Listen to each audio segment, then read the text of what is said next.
ماہ رمضان جس کی ہر گھڑی رحمت بھری اور مغفرتوں کے پروانے تقسیم ہوں گے، ایسے موقع پر نیکیوں سے غفلت نہیں کرنی چاہیے۔ حضرت سیدنا عبد الرحمن سلمی رحمۃ اللہ علیہ فرماتے ہیں، یعنی آخری وقت میں انہوں نے فرمایا اپنے کہ الحمدللہ میں اپنے رب کی رحمت سے پورا امیدوار ہوں، کیونکہ میں نے 80 رمضان اس کی رضا کے لیے روزوں میں گزارے الحمدللہ۔ تو اللہ کرے کہ ہم بھی اخلاص کے ساتھ نیکیاں کرنے والے بن جائیں، کیونکہ یہ کمائی کے دن ہیں، نیکیاں بڑھانے کے دن ہیں، اس میں غفلت نہیں ٹھیک۔ حضرت امام ابن جوزی رحمۃ اللہ علیہ فرماتے ہیں کہ جب نیکیاں کمانے کے دن رات آتے ہیں نا، تو اس وقت غفلت نہیں کرنی چاہیے، کہ جب نفع زیادہ مل رہا ہوتا ہے کاروبار میں، تو اس وقت تاجر اگر غفلت کرے گا تو پھر یہ کمائی کب کرے گا؟ رمضان کیسے گزاریں؟ نیکیوں میں گزاریں، اللہ کی رضا والے کاموں میں گزاریں، صلہ رحمی بڑھا دیں، قرآن کریم کی تلاوت میں اضافہ ہو، اور جو قرآن کریم کی تلاوت سے محروم ہیں، نہیں کر پاتے، انہیں چاہیے کہ وہ سیکھیں۔ اس مہینے میں ایسی ترکیب کریں کہ قرآن پڑھنا کم از کم دیکھ کر صحیح طرح سے آ جائے، پھر دینی مطالعہ بڑھا دیں۔ اگر رمضان شریف سے پہلے فیضان رمضان کا مطالعہ کر لیا، میٹھا مدینہ،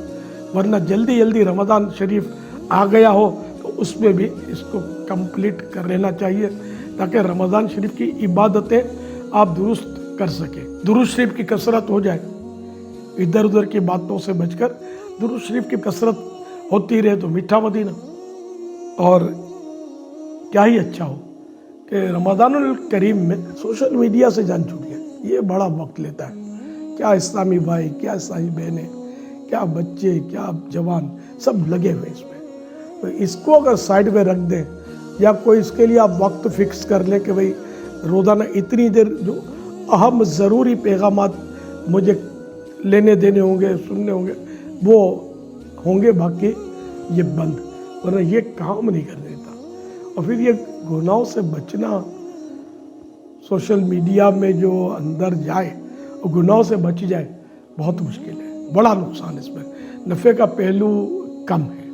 اللہ پاک ہمیں قدردان بنائے ماہ رمضان کا، نیکیاں کمانے کے دن ہے، اللہ پاک ہم سب کو نیکیاں کمانے کا حریص بنا دے، اور پیارے حبیب صلی اللہ علیہ وسلم کے صدقے میں اللہ پاک ہمیں جلدی رمضان تک پہنچا بھی دے۔ اللہم بلغنا رمضان بصحت و عافیہ۔ اللہ پاک آپ سب کو سلامت رکھے، بے حساب مغفرت آپ سب کا مقدر کرے، جب تک جئیں صرف رب کی محتاجی ہو، غیروں کی محتاجی نہ ہو، اور گناہوں سے بچ کر زندگی گزرے۔ اور مجھ گناہ گار کے حق میں بھی آپ سب کے صدقے میں یہ دعائیں قبول ہو جائیں، میرے لیے بھی مغفرت کی، بے حساب مغفرت کی دعا ہوتی رہے، صحت کی دعا ہوتی رہے، تو کیا بات ہے۔